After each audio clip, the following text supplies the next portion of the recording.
Hi there, it's Katie with TutorPug, and I want to do a quick demonstration of the normal probability density function for Calc 2.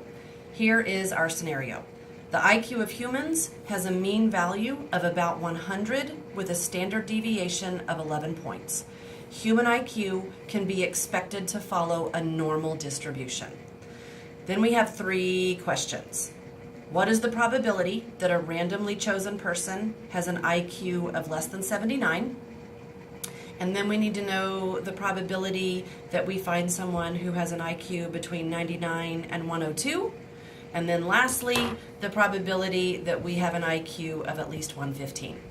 The way a normal distribution works is it is our bell curve. When you raise your hand in class and you say, are you going to curve the grades? You are essentially asking if the instructor will slide the scale of the grades and readjust them so that we have this bell-shaped curve. The mean, by definition, the mean of the normal distribution cuts it exactly in half. So for the first part, we want to find the probability that someone has an IQ of less than 79. So you come to your graph and you find 79 on here somewhere, and it doesn't have to be exact, but we do have to make sure that 79 is to the left of 100. And if we want to know that probability they're less than 79, we do that area of the curve. Aha, area of the curve, Calc 2. That means we're doing antiderivatives.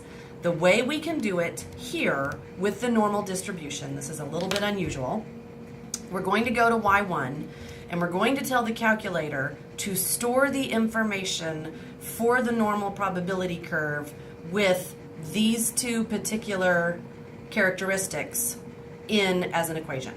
So at Y1, I'm going to hit, instead of just hitting vars, I'm going to hit second vars, which activates the distribution. So I want second vars, and I'm going to select the very top one, which is normal PDF. And for your purposes, the X value will be X. This symbol, that lowercase mu, is what we use for mean. So the mean in this scenario is 100. And this is a lowercase sigma, and it is statistics language for standard deviation. So I'm going to put the given standard deviation in that box. And I come down and click paste. And so now the normal curve with these particular characteristics is stored in my calculator. So I'm going to get back to my home screen.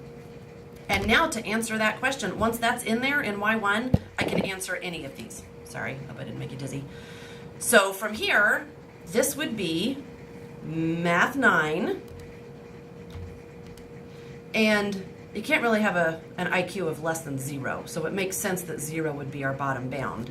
So we have 0 on the bottom, 79 on the top.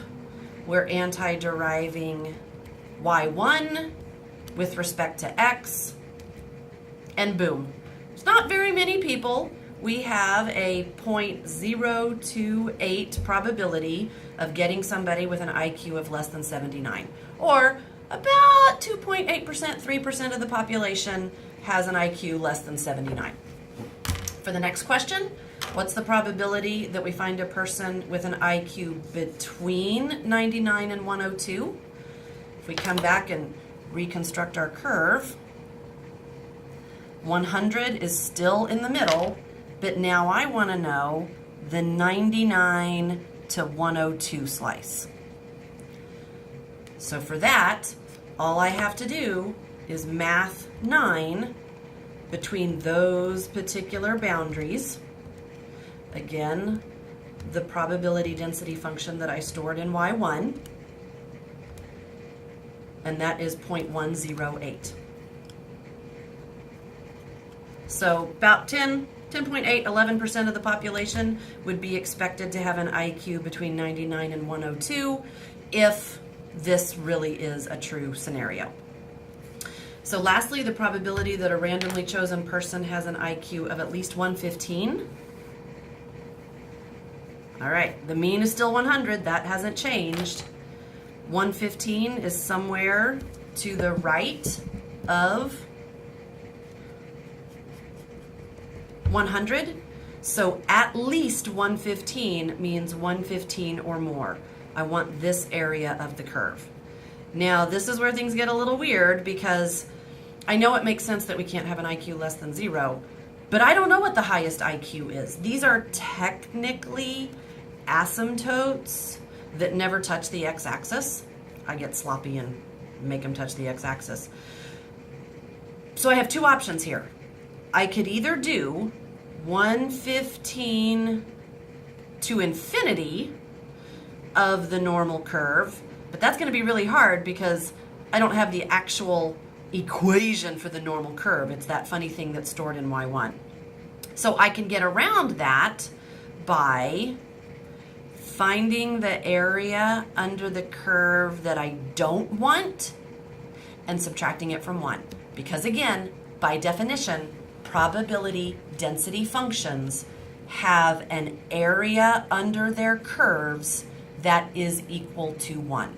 If it's uniformly distributed or normally distributed or exponentially distributed or distributed in terms of chi-squared or Poisson or any kind of distribution, if it is a valid probability density function, the area under the curve is 1.